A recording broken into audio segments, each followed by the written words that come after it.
Moving further afield now, the US, France, Spain and Italy have all condemned the attack at a popular concert venue complex near Moscow in Russia last night. This after gunmen stormed the venue, killing at least 60 people and injuring over 140 others. The attack comes just days after President Vladimir Putin cemented his grip on power in Russia with the landslide elections victory. Putin has yet to comment on the shootings. Now, against the backdrop of Russia's war in Ukraine, President Volodymyr Zelenskyy has vehemently distanced Kyiv from the shootings.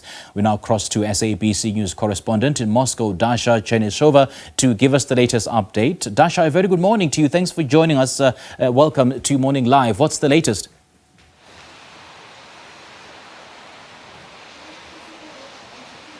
Well, certainly we are monitoring the death toll at the moment as the rescuers are working at the Kyiv City Hall, which is right behind me. Now, we understand that 3 children were among those killed in the Friday night terrorist attack. We also have heard from the authorities that the death toll has increased to 60, but that could be well over 80 as we get some sources on that. The understanding is that at least 121 people have been taken to hospitals. They have been taken there with different sorts of injuries, and about half of them are in a difficult or critical condition. So these death toll could certainly increase even further. We know that at 10 a.m. local time, the authorities are going to release the names of all those killed in this act of terrorism.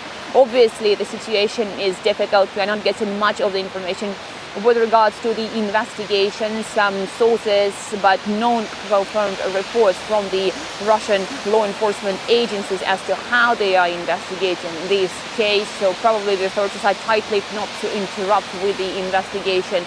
At the moment, what we know is that the Russian president is aware. He is receiving all the information from the law enforcement agencies as well as from the health ministry.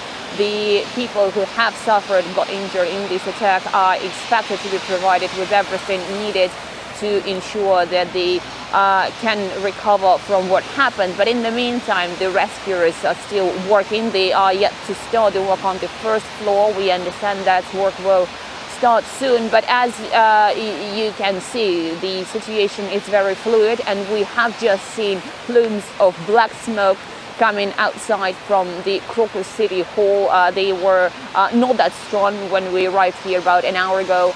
So certainly the situation is changing. It's unclear what is causing those plumes of smoke because the fire is understood to be more or less under control. The aviation was used all throughout the night to extinguish it, with choppers dropping water, and also choppers used to transport the wounded to the Moscow hospitals.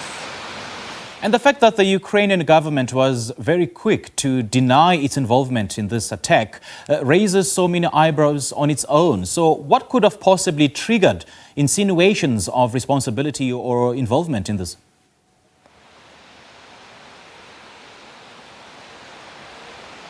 Well, to this moment, Moscow hasn't accused anyone, including Ukraine, and we've heard the Ukrainian side saying they have nothing to do with that. But at the same time, the US Embassy in Moscow 2 weeks ago warned of a possible act of terrorism to be carried in the Russian capital. So it is yet to be established as to who is responsible. There were reports of the Islamic State, a terrorist and extremist organization, claiming responsibility. But again, those reports have not been confirmed by the Russian authorities. So to this moment, we understand the investigation is ongoing, or we'll be waiting for more details to emerge. All right, Dasha, great chatting to you. Thank you so much for your update. There was Dasha Chernyshova, SABC News Correspondent in Moscow in Russia.